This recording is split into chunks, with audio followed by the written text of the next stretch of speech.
एक हंसमुख बच्चा अमरूद के पेड़ की पत्तियों से छनकर आती धूप के बीच आता है। उसकी आंखें उत्सुकता से चमक रही हैं। बच्चा एक पके, मीठे, महकते अमरूद को तोड़ता है जिसकी त्वचा धूप में चमक रही है। चौड़ी, मासूम मुस्कान के साथ बच्चा फल को काटता है, मिठास के विस्फोट का आनंद लेता है। सुबह की रोशनी में नहाया हुआ एक बच्चा अमरूद के पेड़ के पास आता है।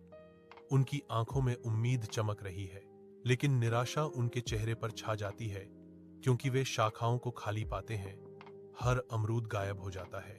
दुख एक दृढ़ संकल्प में बदल जाता है क्योंकि वे एक घर के पीछे छिप कर जाते हैं। अमरूद के चोर को खोजने के लिए उनकी निगाहों में दृढ़ संकल्प जल रहा है।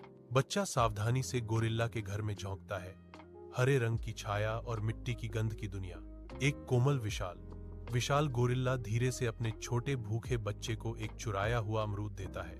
बच्चे की आंखों में आंसू भर आते हैं, गुस्से के नहीं, बल्कि गोरिल्ला के बलिदान के लिए गहरी समझ के।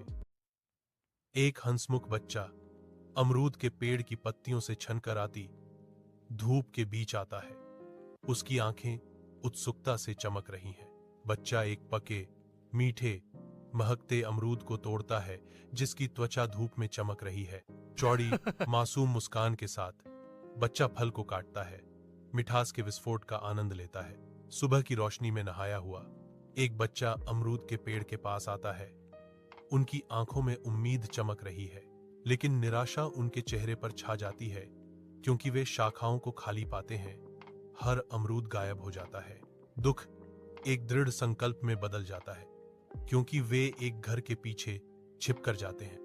अमरूद के चोर को खोजने के लिए उनकी निगाहों में दृढ़ संकल्प जल रहा है। बच्चा सावधानी से गोरिल्ला के घर में झोंकता है। हरे रंग की छाया और मिट्टी की गंध की दुनिया। एक कोमल विशाल गोरिल्ला धीरे से अपने छोटे भूखे बच्चे को एक चुराया हुआ अमरूद देता है।